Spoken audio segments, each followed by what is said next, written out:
just want to thank you all so much for coming here today. I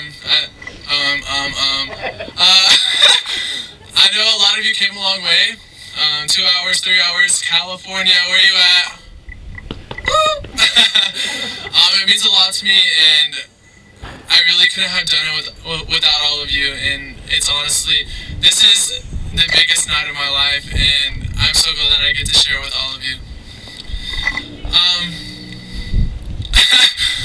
The whole purpose of this is to kind of open up an old wound, to kind of give people closure, to raise awareness, and to show people that I haven't gone anywhere. After everything happened, a lot of people kind of wondered what happened to me, and kind of wonder where I went, and I'm here now, and I'm here to make a difference. A lot of you may already know, but those who don't, my father murdered my mom, my brother, and my sister when I was 3 years old. He struggled with drug addiction since he was 18, and I guess it got to the point where it got the best of him, and I understand that drugs take a toll on people because I witnessed it happen to my friends, family, and even now. And it hurts a lot, and it hurts no matter if it were me to do drugs or your sister, or it hurts everyone around you. And I really just hope people understand that when you make the decision to do drugs, that you're not only affecting yourself, but you're affecting everyone around you and everyone that loves you. And you should really think twice. And I wish my dad thought twice before he did what he did. I think when my dad did what he did, he wasn't thinking what he was taking away from me. When he killed my mom, my brother, and my sister, he took away my family.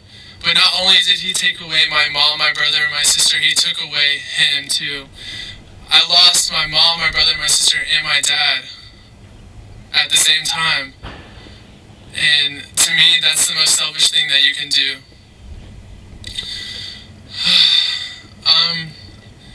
After all of that happened, I did forgive him. I grew up, and at the time, I don't remember what age I was, but like around 7 or 8, I remember thinking to myself that the way I was feeling wasn't worth it. That what had happened wasn't enough to not make me want to move forward. And believe it or not, my dad really loved me. And that's something that I hold on to, because if my dad didn't love me, he wouldn't have taken me away from everything. He would have killed me too. And that's something that I thank him, and I thank everyone for believing in me, because if he didn't take me away and he killed me too, I wouldn't be here right now. And I thank him for giving me the chance to be here.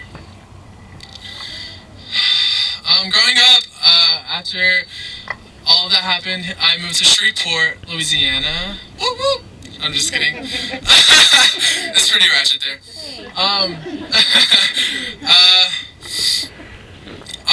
When I moved away, Mineola was my second home, but in my heart, it was my only home.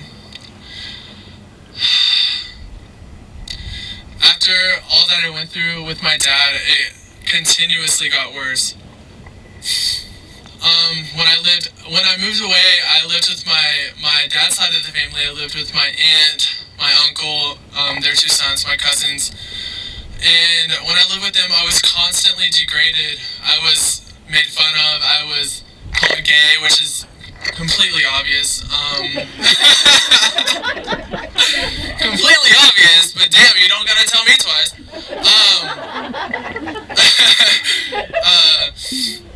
I was manipulated to think I'm a horrible person, and I'll give you a few examples. They used to make me write in a journal about how I felt, and they would take it from me and read it and laugh at me to my face. And of course, I'm sure you can understand how that would make you feel, right? when I was young, I would read. I would read books to just kind of escape everything. I wanted to get away no matter what, if it were going to Mineola, if it were going across the street, like if I just wanted to be away from everything, and so I would read. And the people that I live with, they would be against me reading books. And they would be against me watching TV or any kind of distraction at all. And so I would take my books home and try to hide them, and they would find them in my book bag and personally take them out and steal them, so I would get in trouble by my principal at school. And kind of show me that they were trying to prove a point, which they did, but I mean, was it really that necessary? No. Basically all I had was me. And another example is as another escape, I would write letters to my family in Mineola because I love them so much, and they wouldn't send them. And I would find them later on top of the fridge, and that broke my heart too. When I turned 12, it was basically the best day of my life. I was saved from the hell I was in. My aunt, Elizabeth Allen, where you at? Where's she at? Hey, girl. She came and personally picked me up. I signed myself out of school because, believe me, I was ready to get out. And that day, she came and got me. And the thing I remember most of that day is when I was leaving and we were pulling out of the driveway, my aunt was crying. And I'm like, why are you crying now? Why now? Because I'm gone and you can't control me anymore? That made me happy. Moving to Mineola changed my life. It made me have the ability to be who I am and to morph into who I am now. And I wouldn't have been able to do it without my family. My family. Let me change the page. My hands are cold. I couldn't have done it without love. And I'll be forever grateful because if they hadn't, I don't know where I would be right now. If I were still living in Louisiana, I probably wouldn't be doing this right now. And none of you would know who I am. And I think that's the most important thing to think about, is that all of you know who I am and know what I want to do. Another thing is that forgiveness is a powerful thing. I'm constantly forgiving people who have wronged me to rid myself of the hatred in my heart because I want to move forward. And honestly, that's the only option that I give myself, is to move forward, because as a human being, that's the only thing that you can do. And that's how I made it this far. Who's cold? Like I'm on Titanic.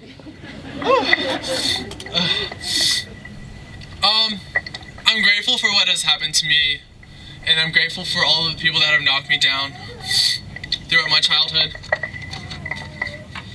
But I'm also grateful for the people that brought me up, because like I said, if the people that weren't there, if the family that I had wasn't there, I don't know where I would be.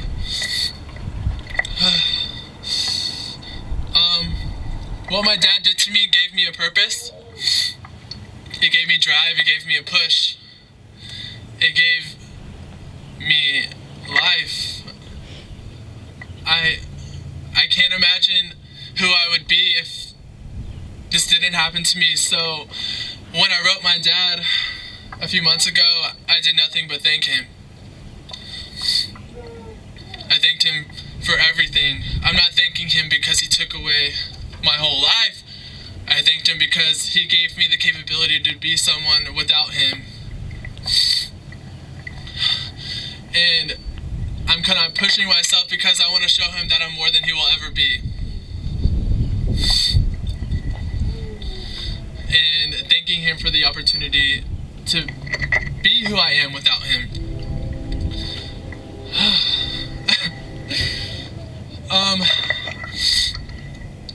after moving to Mineola, I made the decision to move to Plano, Texas. That's where I live now. I go to school. I volunteer sometimes at a domestic abuse shelter. We're actually working on opening up a facility where the abusers go and they pay their respects and they do counseling and they get it to where it's off their record. So we're working on that right now.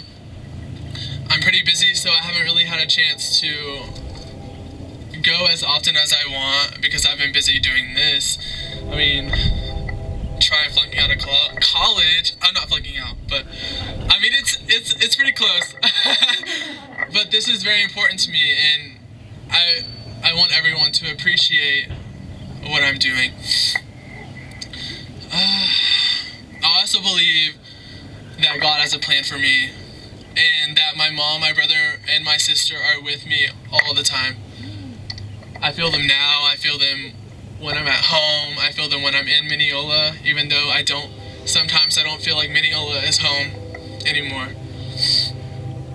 So many things have changed. I'm also very happy that I have received so much support. It's amazing. I didn't expect all the feedback that I got, and I didn't expect the 400 shares on Facebook, and I didn't expect all the publicity. And whether everyone made it out here tonight or had to leave, I'm very grateful for everything that y'all have done for me, and everyone that has been out here since 7:30 a.m. Thank you so much.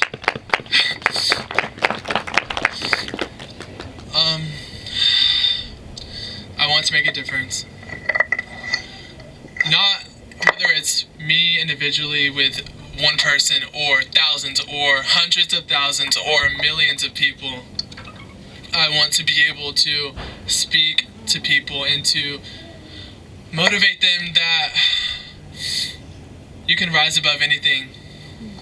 You can rise above anything. And what I went through was traumatic, and it hurt, and it still hurts. But that doesn't mean that you can sit on your ass and not do anything about it.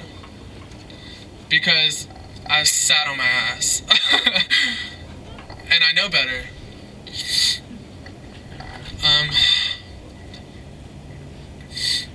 I want to influence the world to be better, and that people can make it just like I have. I have so many dreams, so many. I want to open nonprofits all over the world, locally, nationally, internationally, everywhere. I want to give people hope. I want to influence people. I want people to remember who I am. Because I believe that everyone has so much potential, whether you use it or not.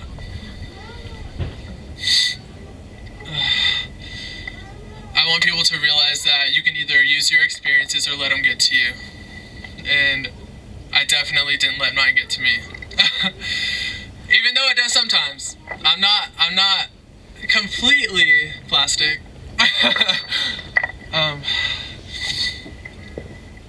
Like I said, I want to speak to people all over the world. I want to share my story and to inspire. I want to write a book.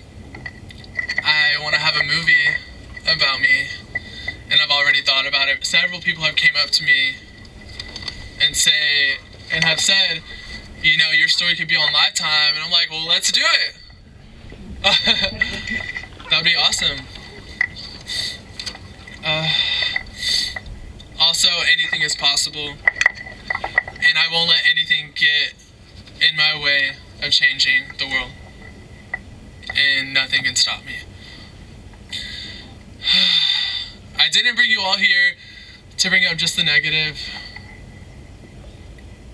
memories that you have of my family, the murders. It's not about that at all. Yeah, it happened, and let it be in the past, but I appreciate the positive. I want people to remember who they are and not what happened to them. And at one point, everything in my life was normal. And I don't know if you saw on Facebook or not, but I posted a picture of my brother, my sister, and my dad, and they all look so happy. And that was the first time I've ever seen that picture before, and it made me bawl my eyes out because it was so beautiful, and it kind of reminded me that even though my dad was on drugs, he was a human being, and it's okay. I'm gonna share a few memories I have. I remember when I was little, I would wake up every morning and I would sit on my mom's chest and I would open her eyes like this and like mess with her. And she would not wake up. And my dad either. I would just laugh and laugh and laugh and they would not budge. My hands are frozen. Jesus Christ. I can't even move. Oh, when I went to sleep. Ow! I got excited. Hello. When I went to sleep as a kid, I could only go to sleep if my mom wore her silk nightgown. And when my mom would drop me off at my Aunt Liz's house, I could only go to sleep if she wore it too. Shout out to you!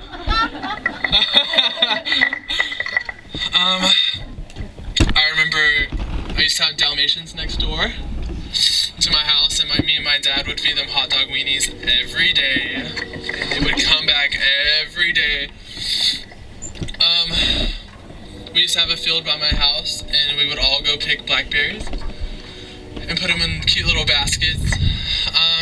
I remember playing with my sister's long blonde hair, and I still remember the scent of it. Me, Megan, Caleb, and Thomas used to all be the 4 Power Rangers. No one can forget that. I just played along. I was only 3. I wasn't about it. I was just trying to fit in.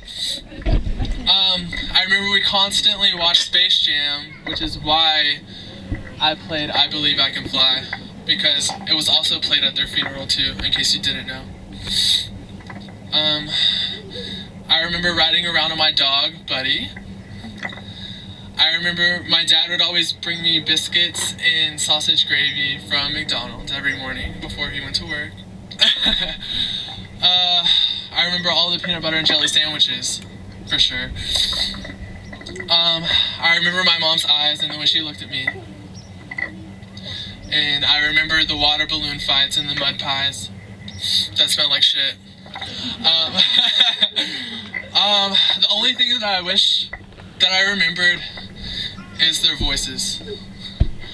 I can't remember what they sound like, and I can't remember how they laughed. And I wish I had something to hold on to that had something like that, something that I could replay and hear them. The only thing that I have is pictures. All I have is pictures. And this beautiful necklace I have on my neck right now, it has my sister's ring on it, and I never take it off.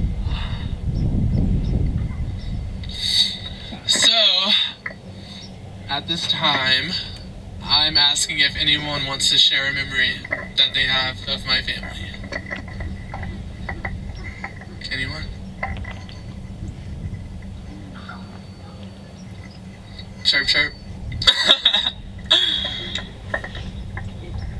Okay. Who wants to bring the champagne?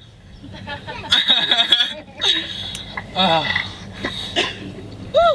Woo! Cold enough? Huh? Is it cold enough? You want to feel my hands? You want to feel my heart? Let's see if I got anything. Oh!